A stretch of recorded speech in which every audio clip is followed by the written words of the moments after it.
Luego de la crisis del siglo III, el Imperio romano se reorganiza, dando lugar a la etapa que se daría a llamar de Bajo Imperio o Dominado y que iría desde el año 284 hasta el 476. Esta sería la etapa en la que finalmente el Imperio romano de Oriente y el de Occidente se separarían y la etapa que marcaría el fin del Imperio romano de Occidente. Esta nueva etapa se abriría con Diocleciano desde el 284, que fue el encargado de reorganizar el Imperio romano luego de la crisis del siglo III y dar inicio a esta nueva etapa. Diocleciano reorganizó el imperio administrativamente, instaurando a la tetrarquía como nueva forma de gobierno y administración del imperio. Esta consistía en que el imperio quedó dividido en 4 zonas, con un César y un Augusto en cada zona. Cada Augusto y cada César se encargaban de administrar las provincias de la región, a pesar de que Diocleciano conservó para sí la capacidad de intervenir en los demás territorios. De esta forma, Diocleciano es el primer emperador en institucionalizar la división del imperio en el lado occidental y el lado oriental, a la vez que multiplicó la cantidad de provincias para aumentar el control sobre el territorio y dividió el territorio a su vez en unidades mayores, que eran las diócesis y abarcaban un conjunto de provincias administradas por un vicario. Con las reformas administrativas de Diocleciano, el Imperio romano desarrolló una verdadera burocracia y ya no necesitó del manejo a través de las élites locales.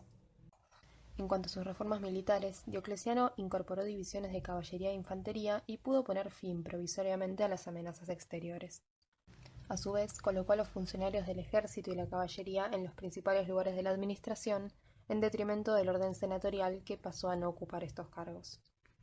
En relación a sus reformas monetarias o económicas, Diocleciano valoriza la moneda y establece precios máximos a los principales productos de necesidad.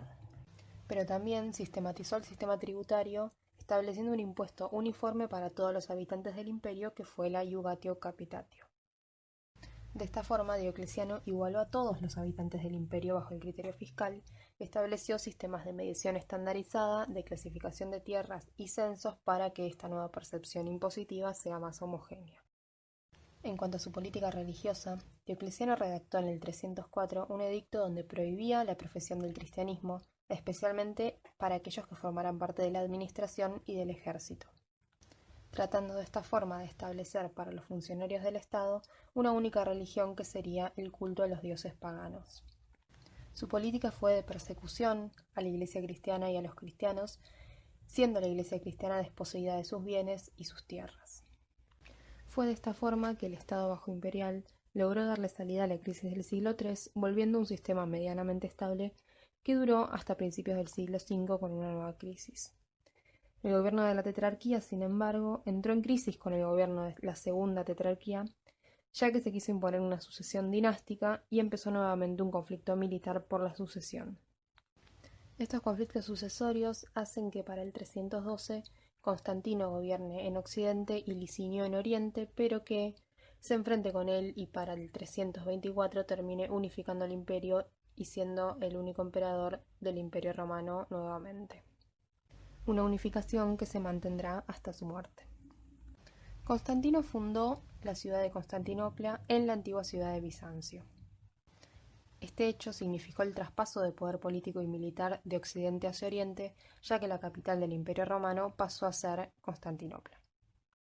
Constantino creó un senado y organizó un sistema de magistraturas copiado al de la ciudad de Roma en Oriente, aunque este sistema de magistraturas nunca igualó el poder del senado occidental. A su vez, mientras que Diocleciano se había acercado a los sectores militares, Constantino se acerca nuevamente a los sectores senatoriales, jerarquiza la clase senatorial y duplica este orden. En cuanto a su política religiosa, Constantino fue el primer emperador cristiano, aunque fue adoptando progresivamente esta religión. Invierte las políticas de persecución de Diocleciano con el Edicto de Milán del año 313, en el que se establece la libre profesión de cultos y se pasa a aceptar el cristianismo como una religión lícita. Además, prestó una enorme ayuda económica a la Iglesia, otorgándole la capacidad de recibir donaciones y herencias y dando a los obispos la autoridad judicial. Esta alianza con el cristianismo lo fue constituyendo en el único defensor legítimo de esta religión, enfrentándose con Licinio en Oriente por esta misma cuestión. Pero también esta alianza supuso la intervención directa del emperador en cuestiones eclesiásticas, transformando los problemas, las disputas religiosas, muchas veces en disputas políticas. Por ejemplo, Constantino establece en el Concilio de Nicea en el 325 una ortodoxia religiosa que es la de la concepción trinitaria, es decir, el Padre, el Hijo y el Espíritu Santo. Por lo tanto, al definir esta ortodoxia religiosa también define la desviación, es decir, la herejía. Pero al introducirse el emperador en cuestiones eclesiásticas, esta herejía, los herejes, no solo quedaron excluidos del dogma de la religión, sino también fueron asimilados como enemigos del emperador. Con estos hitos podemos ver cómo las cuestiones religiosas pasaron también a ser disputas políticas y cada vez más se cercenó la libertad religiosa que Constantino mismo había proclamado en Milán. Pero hablemos un poco del cristianismo. Este culto se expandió de Oriente hacia Occidente a través de ámbitos urbanos, es decir, de las ciudades. Antes de la difusión del cristianismo, el Imperio romano no tenía una única religión unificada. Lo religioso representaba un área propia de las comunidades y era tratado como un asunto cívico, es decir, una religión de Estado. En este contexto, el cristianismo se trataba de una religión más en esta vida religiosa no unificada del imperio, un culto comunitario más dentro del judaísmo que se organizaba bajo la forma de asambleas urbanas en comunidades poco estructuradas y que estaban lideradas por personajes carismáticos. En esta instancia del cristianismo como movimiento comunitario y carismático, no había templos ni sacerdotes ya que la comunidad cumplía ambas funciones. Sin embargo, el cristianismo se fue expandiendo, fue creciendo, sobre todo a partir de la figura de Pablo, del profeta Pablo, que rompe con la concepción étnica de esta religión, solo como si fuera solo propia del pueblo de Israel, y establece una prédica universalista del cristianismo, es decir, establece que el cristianismo podía predicarse a todo el mundo, estableciendo de esta forma círculos misionales expansivos. A medida que se iba expandiendo el cristianismo, de la misma forma iba precisando una organización mayor. Es entonces que la fase más carismática del cristianismo como religión fue seguida por un proceso de creciente institucionalización, sacerdotalización y sacralización del culto. Cuanto más crecía el cristianismo, más necesaria se hacía una forma de administración centralizada, y es entonces que la religión se jerarquiza y se pasa de un poder carismático a un poder terrenal, un poder real, poder político.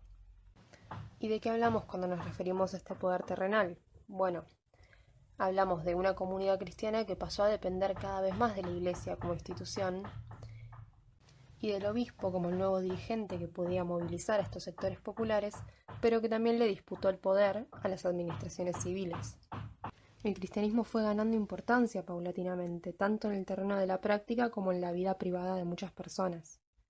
Y a medida que esto sucedía, las relaciones entre el emperador y la Iglesia comenzaron a ser un poco más incómodas, porque los obispos fueron reemplazando a las administraciones civiles. De esta forma, asistimos al proceso de construcción de la Iglesia como institución poderosa y como institución que perdurará en nuestra historia hasta el día de hoy. A pesar de que Constantino había unificado el imperio y lo había estabilizado, a su sucesión los conflictos y la inestabilidad volvieron a aparecer. En este contexto se dieron disputas sucesorias, pero también tensiones religiosas, sobre todo con el emperador Juliano, que reinó en solitario hasta el 363 con una política de paganismo muy fuerte, en contraposición a la política cristiana de Constantino. Pero también porque se trató de un periodo de enorme recrudecimiento de las incursiones de los pueblos bárbaros, teniendo en el 378 la batalla de Adrianópolis, que tuvo como consecuencia que los visigodos se asentaran adentro de las fronteras del Imperio Romano. Es Teodosio I el encargado de reunir nuevamente las porciones orientales y occidentales del imperio en el 392, luego de los conflictos sucesorios que siguieron a Constantino, y se transformó así en el último emperador en gobernar todo el mundo romano. Teodosio gobernó del 379 al 395, y luego de su muerte ambas partes del imperio se separaron definitivamente. Como ya habíamos anticipado, Durante el gobierno de Teodosio y de sus antecesores, se recrudecen las incursiones de los pueblos germanos del norte y el oeste presionados por los hunos desde el oriente. Acá podemos ver en el mapita los movimientos de los 4 principales reinos que luego se asentarían en la zona del imperio, que son los visigodos, los ostrogodos, los vándalos y los burgundios. Los visigodos son los primeros en asentarse al interior del imperio desde el 378, y Teodosio, emperador desde el 379, no tiene más remedio que conceder que estos pueblos ingresen y se asienten dentro del imperio mediante un foedus, que era un pacto por el cual se los hacía federados del imperio y se les otorgaba esas tierras a cambio de trabajos y tributo. A cambio de estos pactos, estos pueblos debían responder a los llamados del ejército romano y suministrar soldados.